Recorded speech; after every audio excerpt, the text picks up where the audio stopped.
Well, if you want to just mention, last week you released a statement addressing the importance of mental health following the recent stabbing of Iryna Zarutska. So, do you want to kind of touch on, the main points in that statement and that importance of mental health? Well, we're only addressing mental health now because of the stabbing on the light rail. Mental health was always one of my key points to address. This is why when I first took office in 2018-19, here at the Mecklenburg County Detention Center, we created our first mental health pod for men in 2019 with no additional funding.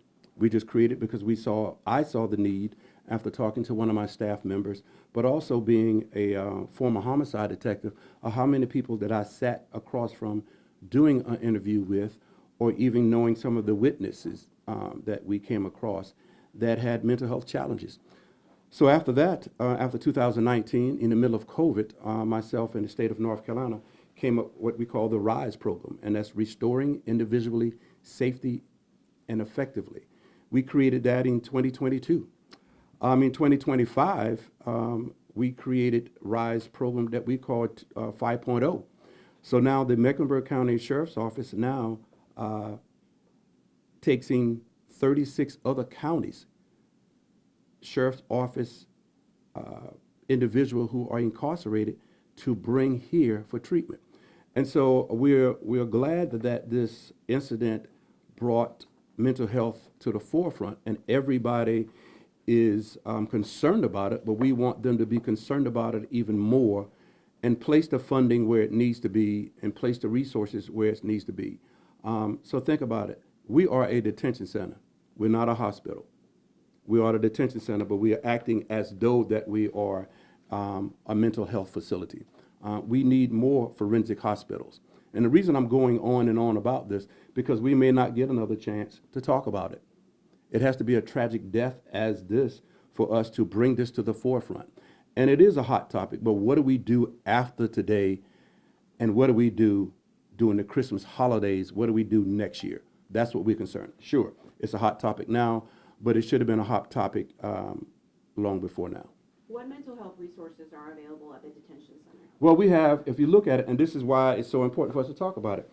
Think about this. We have three groundbreaking programs that nobody talked about. So our citizens don't know about this. Our first one is just the behavioral health program. And so last week, we graduated about 9 people from that behavioral health unit.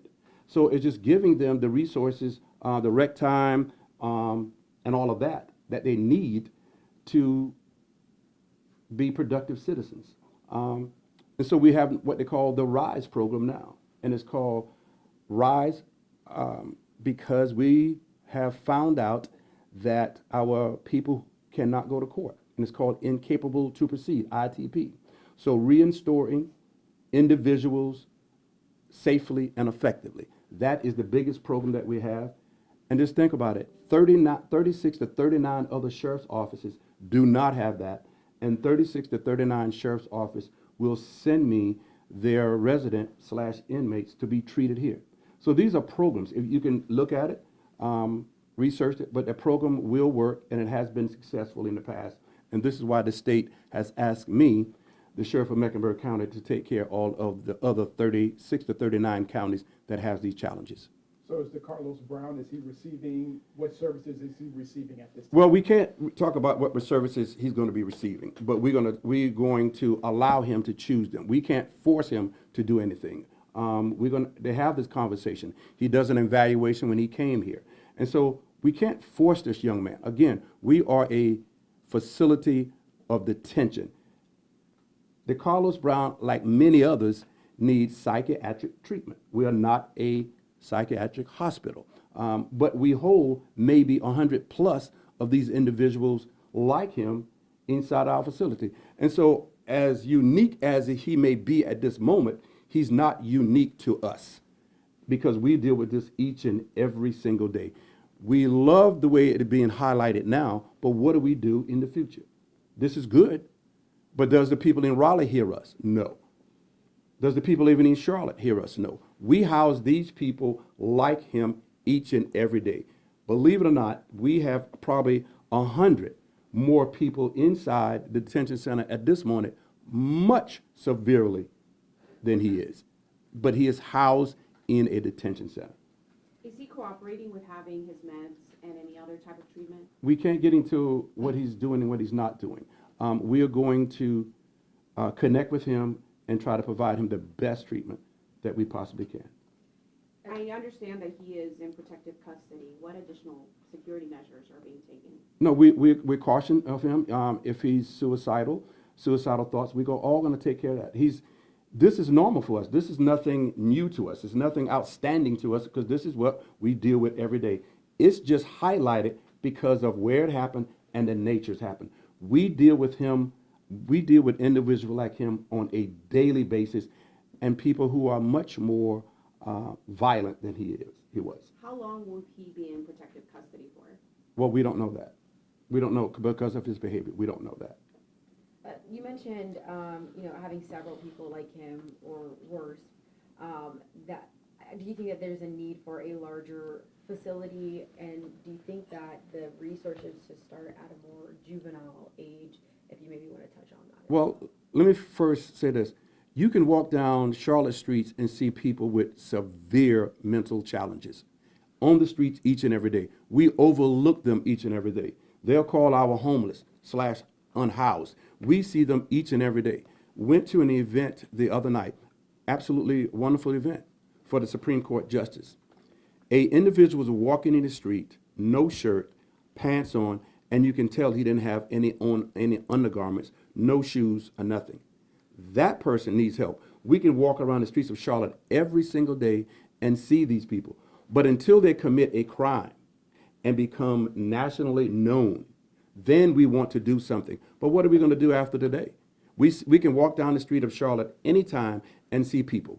You can go to any area of the city and see people. You can go to Sugar Creek and see people. You can go downtown and see people. People lie on the street each and every day. There's a young lady just here on our 3rd Street.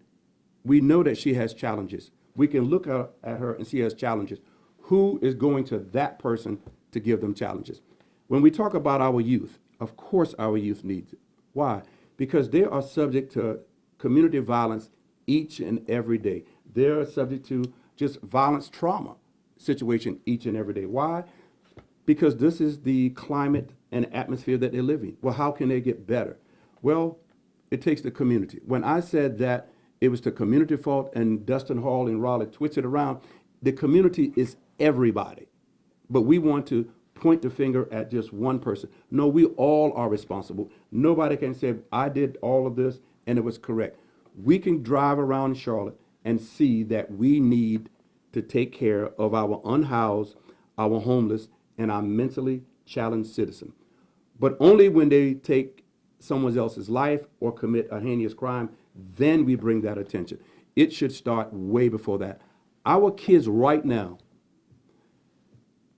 are living in an environment, even in their own schools, of trauma. Why? Because of the violence in the schools every day. What are we doing about that? We simply said there will be counselors on hand.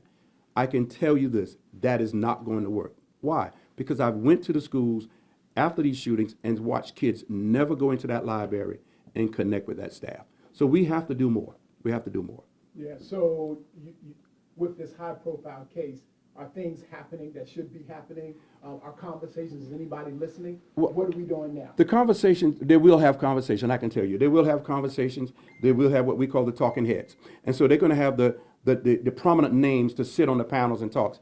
But nobody is talking to the sheriffs. I can tell you that. We talk about this each and every single time that we gather. I went to Miami last week. We had 9 topics.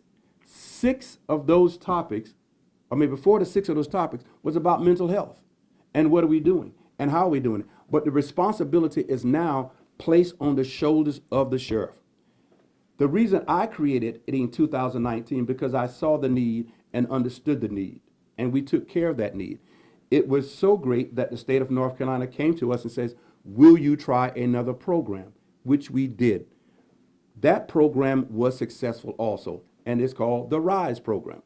After the RISE program, the state of North Carolina came back to us and said, Sheriff McFadden, We believe that you know what you're doing with your facility. But imagine, we are not a forensic hospital. We are a detention center, pre-trial, before they go to court. But they come to us and say, Sheriff, will you continue to do this? And we did. So this is why we now have 25 beds ran by staff, my staff, and Vital Core, which is my my health provider. And now we have 25 beds to take on mental challenge individuals from 36 other counties, 36 other sheriff's office are bringing them to Mecklenburg County. There should be a forensic hospital here in North Carolina that we take them. Better than all the ones we have seen, but have our part to also address the needs of our mentally challenged. Think about this. You're talking to a sheriff about mental health and what we are doing. We're talking to a sheriff about what we are doing. Why aren't we talking about forensic hospitals? Today, I'm going to leave here and go to what they call a opioid celebration of what we're going to do for treatment. I was looking for that in the 90s because the crack epidemic was even worse than the opioid epidemic here now. But we are now putting the funds and resources only because we titled it different. Opioid versus crack. But how much of funding is going to go into that? And that also brings us to running a medicated assisted treatment program. We're doing that program here. But again, we're talking about a sheriff office, a law enforcement agency doing the work that someone else should be doing. Yeah, you have more residents than beds. So because you had more than 100 and you only have like around 25 or 36 beds. We have 25 beds to be inside this program called the RISE program. Right. But we have 100+ individuals that we deem need more assistance than we can give them. But they are now into the criminal justice system. And so we're waiting for lawyers and the court systems to move forward. We are still a detention center. People don't understand that. We are housing people pre-trial for custody and care before they're proceeding court. But now we are a mental health institution. We also is a job placement institution. When we say, what are you doing? The reason that I'm so concerned about it, we do a lot here that is not produced. We have men and women who leave here that have no outlet, no resources to do anything. So we created a post-release center. People walk in there and get the little help that they need with no appointments. A young man last week gave me encouragement. Sheriff, please do not close this. For 3 days, he sat at a computer. For 3 days. On the third day, he walked out with a job. We provide snacks and a little bit of refreshment for people just to walk off the street. These are things that the sheriff's office is doing. Why aren't these the same things being done in the community? Sure, everybody's pointing at the sheriff's office at this point. Why? Because now he is in our care and custody. And we're going to do everything that we can as a law enforcement sheriff's office to help this individual. Do you think people like Decarlos Brown should remain in the custody of the sheriff, or do you think they should be someplace else? As you talk about hospitals or things. I think people with disorders need to be evaluated, and there need to be a place for them. We are going to take care of him the best way that we can. Again, we are a detention center. Right. We're not a forensic hospital. That is what we need. So when everybody's talking about this nationally and locally, let's take those same funds and keep this momentum going. But will it happen? I don't think so. I don't believe so. This is just a platform, a political platform. And why? We take this young lady's status and change it.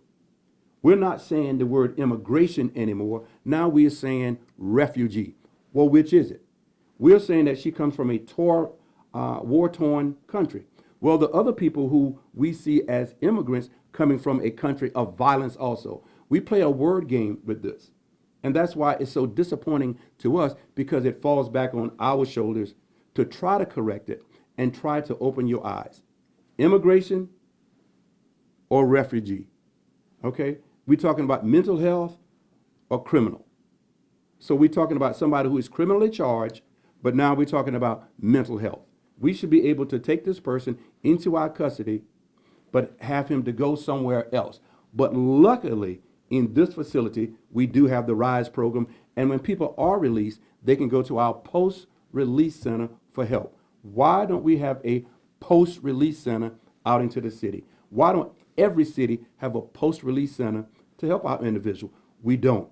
This is just news sensationalized by the word immigration, refugee, and mental health. That's the only reason. This is nothing new to us. Nothing's outstanding to us about this case. It just got the same. It has got more attention than any other case that we're dealing with right now. Given the nature of his specific charges, how are you keeping staff and other inmates safe? Again, we deal with this each and every day. Violent criminals come to us each and every day. We have many people charged with homicides or murders. So this is nothing new to us. You know, it's nothing so outstanding. It's outstanding because it's a news story. We have violent individuals inside of our custody each and every day. We have people who allegedly and have committed murder because they have already been sentenced and waiting to go to Raleigh. So this is nothing new to us. Sure, because of the attention that we are getting from the news heightens the sensation inside the detention center. But this person committed a crime, as they say, allegedly, and we're going to deal with it, and my staff knows it. Only because we have heightened it through the media that it gets extra attention. We deal with people like this each and every day in our facility. Can you give some examples then of how you're keeping staff and other inmates safe? No, our staff is trained to do this. We are saying, when our staff comes on, we know we're going to be dealing with people who have raped, shot and killed people, and murdered people.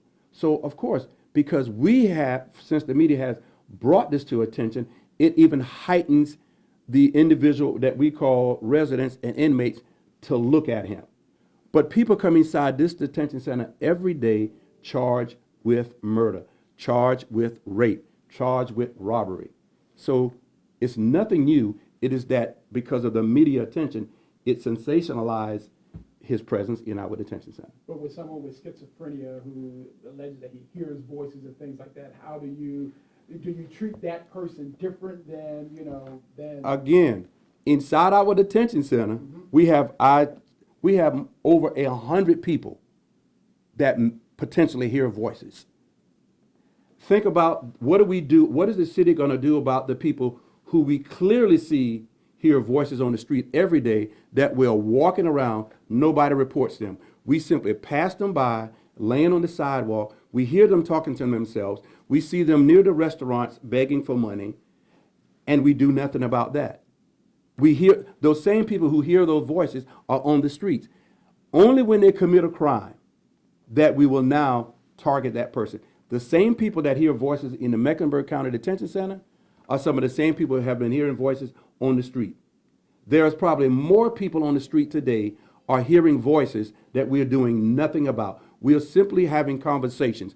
There are people on the streets are hearing voices and have the tendencies of violence, but what are we doing about those people before they commit a crime? Sheriff, I hear you say a lot in the messages and in your responses that, there has to be maybe like a forensic facility for, these individuals. Do you think, but we also have to talk about like the root of the issue. Do you think that, cashless bonds has, any contribution to, Decarlos's some 14 releases? The root of the issue does not start with cash bond. The root of the issue is his mindset. So we want to blame cashless bonds or even the bonds or anything else. We're talking about an individual that hears voices, an individual that we're talking about individuals that are possibly unstable. So when we do cash bonds, that's somebody else's. We don't make the law. We just follow the law. So the people in Raleigh need to look at that and who makes these laws. We're simply talking about people's mindset. Whether it's cashless bond, no bond, or their release, does that help change a person's mindset? No, it doesn't. And that's what we want to dance around all the issues. Mental health is it. people who are deemed an issue with mental health are in the Mecklenburg County Detention Center, has the right to be released after they meet all the criteria. But what do we do when they are released? What do we do? We're not focused on what people do. We can point to all these innuendos about cash bonds and the court system and all of that. But what do we do when when we clearly see all the people on the street that has these problems? What do we do about them? It only becomes a bigger issue when it taps into the criminal justice system. There are individuals on the seat that we drive by each and every day that we see that need help and treatment. Why aren't we targeting them before they come to court and before we talk about cash bonds and how they're released? You talked about 3 programs, the behavioral health program, RISE program. What was the 3rd program? No, all of them, they're just a modification. The first program that we created in 2019 was just a program of behavioral health, BHU. So I created that with no funding, no additional funding. We just created it inside and just kind of find out how can we individually help these people.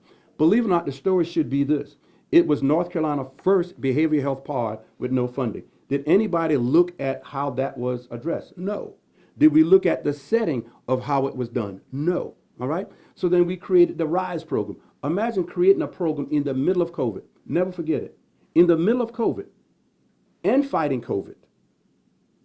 And so then we created the RISE program and we were successful because people went to court, proceeded to court, and came out of the facility. Understand this. When I first got here, there was an individual waiting to go to court for 11 years. 11 years. Sure, we can put him on the medication. Sure, we can give him treatment. But again, we are not a behavioral health facility. But we gave these people enough doing the first program and the RISE program to help defend themselves in court. So that was successful. That was in 2022 when we had the RISE program. 2025 is just what we call RISE, which is on 5.0. Since we were so successful in our own county and we had bed space that we could help other counties, the state of North Carolina said, sure, would you allow us to run a more advanced program, large program inside the detention center? And that is where we are now, we call RISE 5.0, because now we are serving the Mecklenburg County Detention Center is serving 36 to 39 counties regarding behavioral health. A detention center is now serving 36 other counties regarding behavioral health. Why is that so significant? Because the state and the nation should have found the funding and resources to create this somewhere else, and we send these people. So these are the 3 programs. But we've been doing it since 2019. Imagine we were doing it before it was popular. We were doing it before this incident. We were helping people way before all of this became top news every day. We saw the need because we deal with the need every day. The person who committed this crime is no different than any other person inside a detention center. Why? It's sensationalized because it is a platform. If you say how many people have been charged with murder inside our detention center, then you will have a better input. We've had mothers who take the lives of their children. The news story was not even close to that. We have people who went next door and take the lives of their neighbors and almost dismember them. No news story. Is mental health part of it? Could have been. But only because the President of the United States mentioned it, the people in Raleigh mentions it, and then we deal with immigration versus refugee, and the lawmakers in Raleigh makes this out of case. It is sad to say this. We probably disrespected mothers and families who have lost loved ones to violence at a greater extent than this. And what are we saying? Because it's the same thing. It's no greater. It's the same thing. A family lost a young lady. It was a violent confrontation. But look how we sensationalize that. And mothers are saying to themselves now, why hasn't my daughter got that attention? Why hasn't my son got that attention? Why? Because we get to hear it. And I heard it when I was a homicide detective, the same thing. Why is this so more important? Why is that not so important? Why don't we talk about this? Because the president said it, the people in Raleigh said it, and it has the great platform. Immigrant, no, we're going to call it refugee. Person with a violent past, 1 or 2 times, yes. Are we talking about the criminal justice system? Yes. Why don't we focus on the people who potentially may do the same things who are laying on our streets in Charlotte? That should be, how do we prevent this? How do we prevent the children? How do we prevent all of this? Why don't we talk about that? How do we prevent the people on the street that still have the potential of this young man? But we won't. We're going to sensationalize this. So are you saying the system is failing those people who are walking the streets? Well, the system haven't noticed those people walking the street. We see them. I can drive you anywhere in Charlotte today and point out people who may be in a crisis. But what do we do about it? We simply drive by them. Yesterday was Sunday.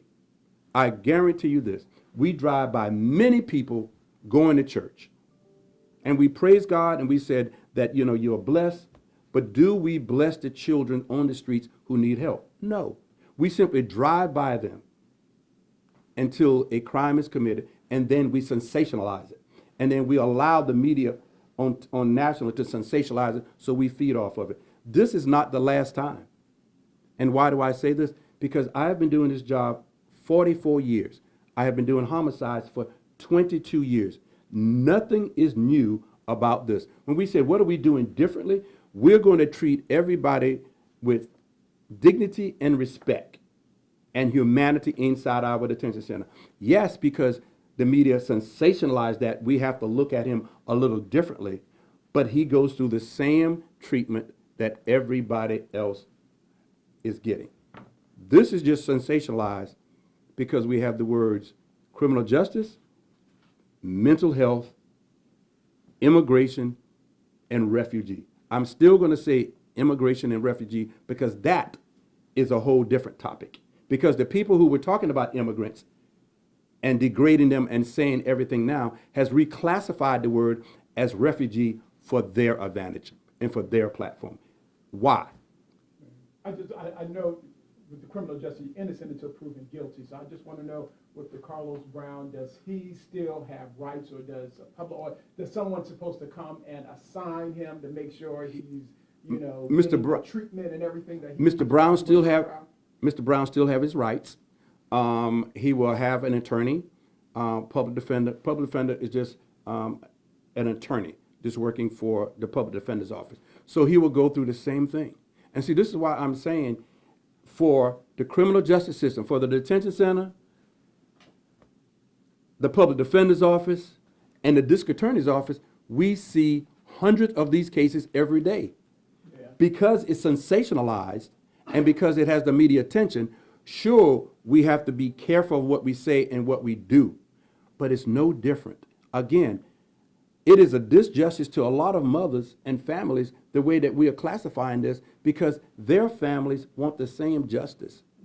But I'm saying that since he does have since he has the public defender, can the public defender come and say, hey, he needs to take his medicine, someone needs to talk to him? Does that type of stuff happen for people like Decarlos Brown and for the other people you have? We, with the criminal justice system, the district attorney's office and the public defender's office, he will go through the same thing that everybody else does. His attorney will fight for him to getting evaluated, medication, and he'll have his visits. So like I said, it is no different. It has to be different the way they approach it now because of the sensitivity that we have created. But his attorney and district attorney would do their same job. I have the ultimate confidence in our public defender's office. We worked with them for over 40 years. I know what they're going to do. I know what district attorney Spencer Merriweather is going to do. We haven't had a call among us about what we need to do, because this is no different than any other case. It's only different because we have now put the word of mental health, bond referendum, immigration, and refugee. That's the only reason that it got this much attention. We will do what we have been doing systematically through the system. Yeah, and the ball is in whose court now to make some changes? Well, the ball is in the people in Raleigh. If you Raleigh. believe people in Raleigh and the ball is in that office in DC, if you believe that this is wrong, provide the funding. Believe it or not, funding was cut for certain things like this. Grassroots organization that help the people on the street. Not so much with housing, not so much with food, not so much with mental health, but just general help. So we are cutting, even with the county, we have cut funding from these organizations that would help a lot of these people at least to be on their feet and maybe bring the attention that this person needs our help. I can tell you, I get emails from families every single week about mental health. I have 2 families today call me and said, please provide my loved one some help. They are inside your detention center. So because of this, I have got multiple calls from families now requesting, please don't forget about my son. Please don't forget about my daughter. They need help too. And what do? We have to provide them that help. How do you deal with someone like Brown who refuses meds or treatment? How do you deal with anything like that? We can't force anybody. We can't force anyone to take medication or treatment. That is not our job. Care and custody is our job. Again, now we look at, well, how do you deal with that? An attorney or lawyers need to say, I need to have this person placed in another facility to get the treatment that he needs. Sure, our staff can have conversations. Sure, our staff can give treatment, but we can't force anybody to do anything. And those conversations haven't happened to move him to another facility? No, not to my knowledge. Well, how do we get the people, what do we say about the people? I'm going back to the streets. How do we force those people on the streets to get help? How do we force these people on the streets not to do drugs? How do we force these people not to be violent? See, we're looking at us as, now you have the answers. We don't have the answers. We would love to be inside these conversations. Will we be in a lot of these conversations? I don't believe so. Because the conversations are happening on TV. The conversations are happening with the talking heads. The conversations are being had with people with, DRs in front of their name and PhDs at the back of their name. And so that is great. But where do we come in? Again, I just left a conference in Florida talking about the same thing for 2 days. For 2 days. While I'm in the middle of this conference, I said, ladies and gentlemen, the reason I'm in and out of the room because I'm dealing with the same thing in Charlotte, North Carolina right now. We go to our conventions as sheriffs and talk about the same thing over and over and over. You hear us, but very little is done about it. Why? Because they don't value our conversations, because they value the conversations of others who believe they have the answers. Why is Mecklenburg County now taking the front charge for mental health inside a facility? Not a correctional facility, a detention facility, pre-trial. Why do we have a RISE program? Why there isn't a RISE building? But we as sheriffs clearly have said for years, we are now the biggest and the largest mental health providers. That's insane. Is Decarlos Brown in a cell by himself, or he's main population? We have what they call single cells. So we don't have a population where everybody is out. And that's what we're asking people to do. Before taking an idea and say this is what's doing this, we've asked everybody always to be fair and be honest and come and learn about what we do here. Graduating people from behavioral health last week, not one news camera there, not one person there saying this is a great job of graduating people from behavioral health.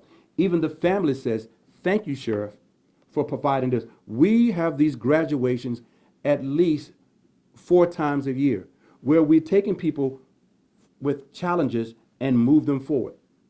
And they have said, thank you. They did not know how much it meant. We get criticized for the recording studio. But if you look at therapy and helping people, that's part of it. But we don't see that. We classify it as a bad thing and then we report it negatively. That is a part of rehabilitating people with mental challenges.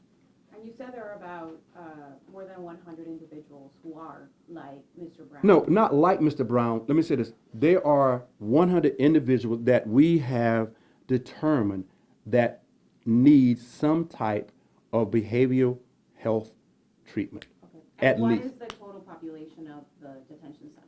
1,500. Okay. 1,500. And so think about this, 1,500 people. That's what we know about. If somebody just, the reason I'm saying that, because these two individuals who called me this weekend want to get their family help. People are refusing their families. They go into depression. All of this is caused by the whole system. If you're sitting in, we have probably 10 people now have been waiting to go to trial for 6 years. Imagine this, nobody captured this story where they talk about fracture. There was a whole news story, a series talking about this individual who has been in our custody for 11 years waiting for trial. But we don't talk about this. The reason why this is a moment which we're trying to put all this out, because what happens next week? There'll be something else. With 1,500 residents and 100 people identified having mental issues, talk about the stress that this has on your employees and things like that. Well, this is something that we talked about too. Our mental wellness. So because this has been sensationalized so much, we have to have staff on P's and Q's. So imagine a young lady walks into a pod dealing with 59 people, but she is dealing with that pod 12 hours a day. But what happens is, with this story, it brings a negative light onto us. All the stuff about the sheriff's office and people leaving and people making these excerpts about what we did, that's bringing negativity to in our heads. I had to tell the staff and warn them. Each time we get a story like this or an ex-employee puts a story on TV, I have to warn them. Ladies and gentlemen, we have a staff member who's leaving, and this is what they're going to possibly say. Whether it's true or not, it's mentally draining. Imagine they have to go home and listen to their families. We don't think about that. We are not robots. We are not robots. Well, they say give training, give training, give training. You can give all the training to anyone, but it still doesn't prepare you for the mental avalanche that even this has caused. While in Florida, I can't actively participate with this because of the many phone calls. Think about with this Kirk issue. It has brought a mental challenge on our staff. From 8 o'clock Saturday morning to 12 midnight, I was on the phone with the magistrate, the judge, clerk of court, and everybody else talking about how do we secure the magistrates because of the shootings. And so it is a mental stress on our staff, but people say we get paid the big bucks. You got trained for that. Nobody is trained for this. We can talk about it, but the mental strain that's on my staff, the mental strain is on my direct staff, it's huge. Nobody sees that. We're talking about being mentally drained because of incident that we see each and every day. It is a strain. We need to talk about an office of mental health and what we are doing, but we don't. We simply just brush over it and says, well, they'll be fine because they were trained for it. Nobody's trained for anything like this. So what are you doing? We're talking to our staff, and we're talking to staff, and we prepared them way before this. As I said, before I left Florida, I prepared them for it.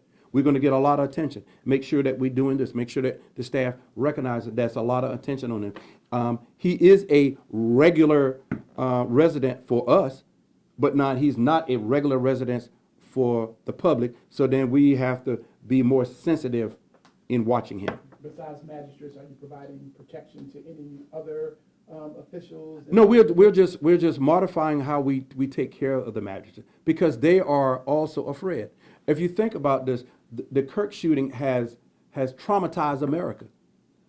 And now we have discussions of whether it's hate or patriotism. We're not talking about how this is. You know, I had to look yesterday. I'm driving down, and now I'm looking for how many flags are being lowered. When I drive by Chick-fil-A yesterday, the flag is lowered. What does that mean? The NFL had games yesterday. What do they talk about?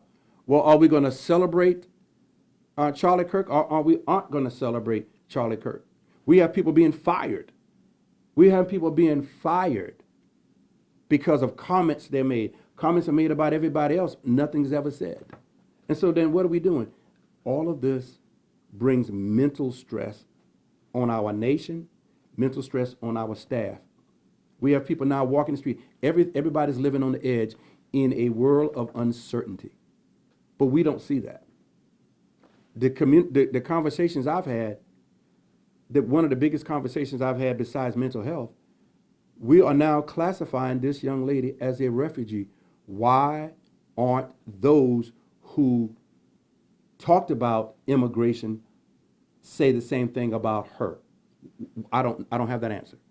And people are asking me, Sheriff, why they not saying immigrant now? I don't know. Why not saying undocumented now? But they use the word war-torn nation, refugee. We should use the same thing for immigration. Do you have any response to the wrongful termination lawsuit Dr. Risky filed against you? That's all right. That's all right.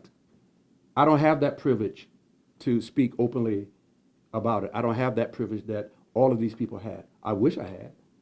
And they clearly know I don't. She has that right. I wish her well.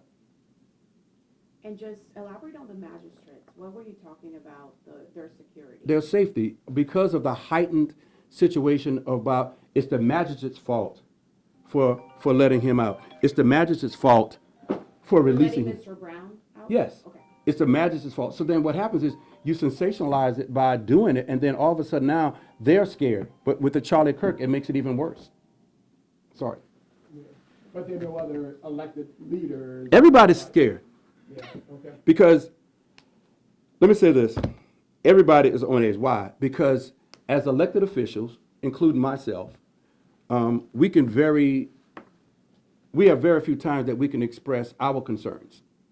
You know, what's against us. You know, you have to think about it. So I have to deal with, as you said, the lawsuits. We have to deal with just the regular everyday stuff.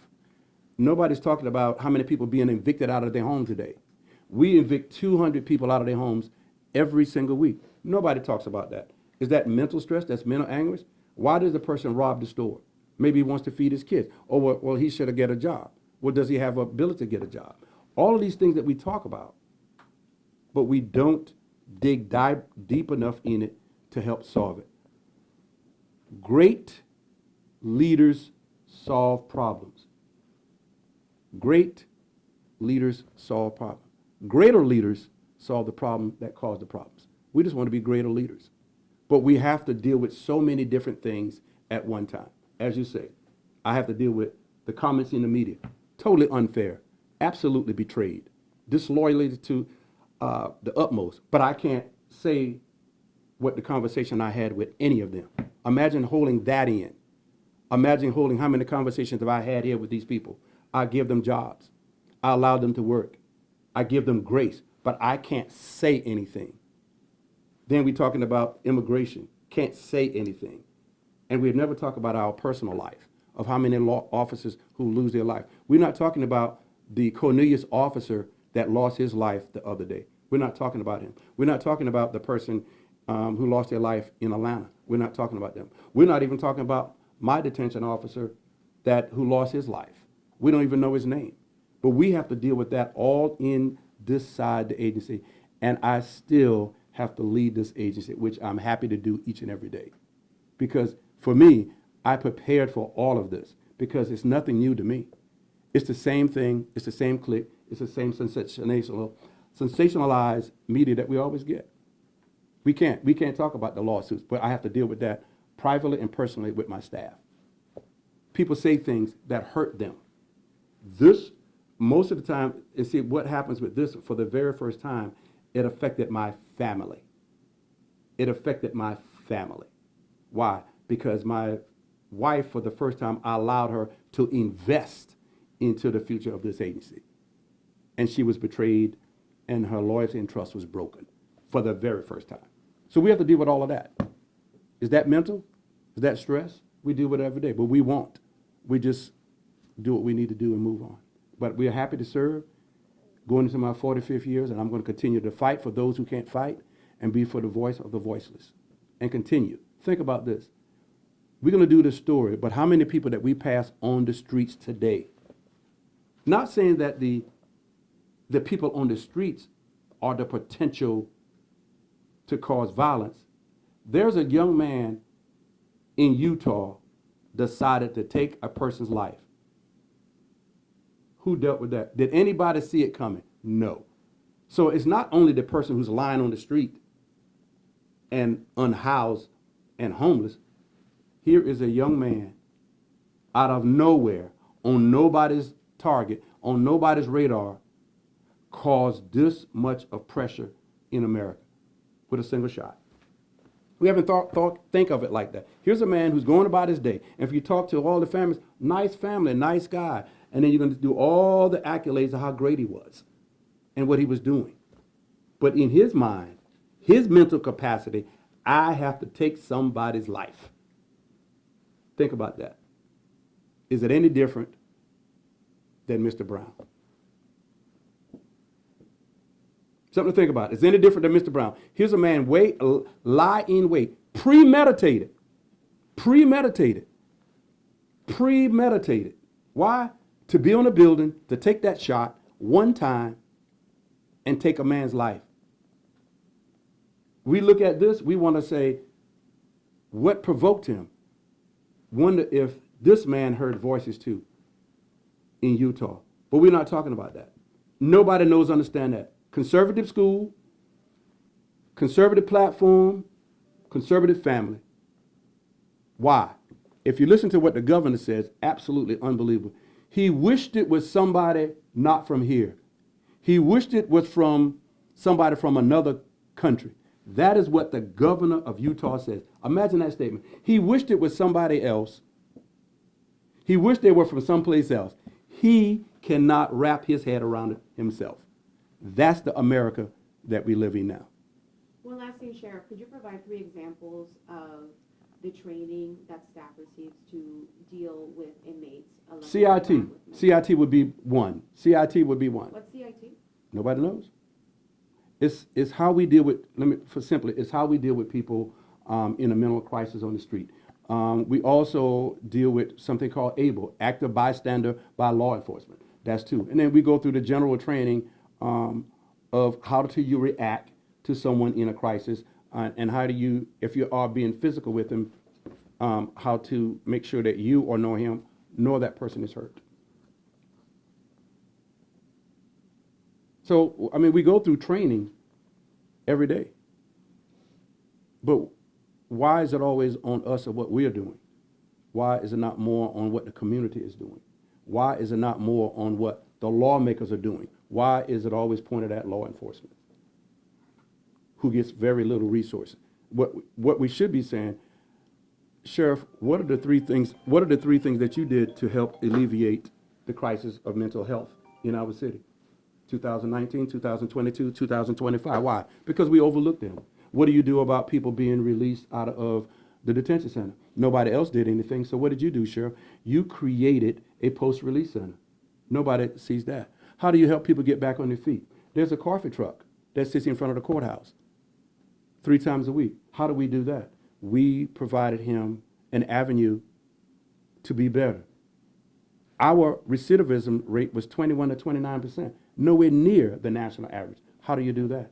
We take a young man who wanted to take his life, mental health, wanted to take his life, but because we intervened, he created a mural on our wall in our studio. We don't talk about that, but that young man now, because we intervened in his life, is unbelievable successful, and he only got out of our detention center in January. Now he runs his own business. Why? Because he never got the help that he needed when he was in Texas. We called the sheriff and say, Sheriff, look what we did, because we were intentional about it. We have a family here, if I let you talk to them. We have a young lady here that 11 other facilities in the state would not take her. She's been to 11 other facilities, and they push her, and they push her, and they push her. And we can't keep her. They said, Sheriff, because of what you do, can you give us some of as they say, mech magic. That's what the shirt, mech magic. Can you give someone mech magic?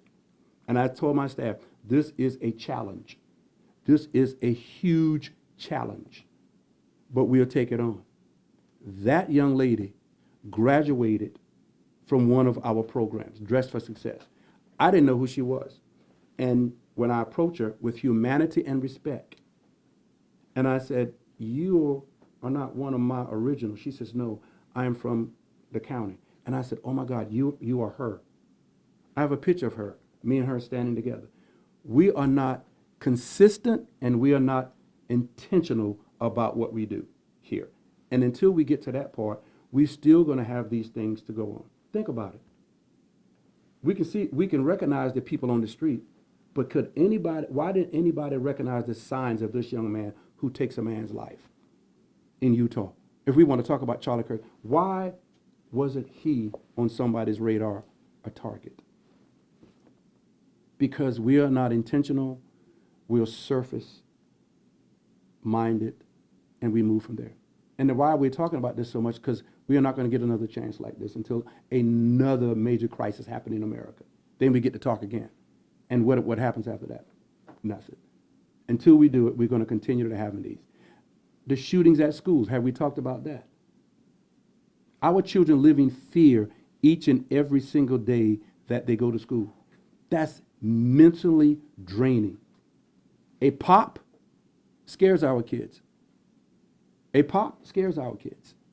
And you expect them to be all right and learn. But you haven't seen one panel discussion recently with the whole panel of kids describing what they're going through, how they're dealing with it. But we don't. A young man this weekend, and I'm going to stop, a young man left my facility 2 months ago. I give some people my direct phone number. Well, Sheriff, why are you doing this? Because I still want to connect with them.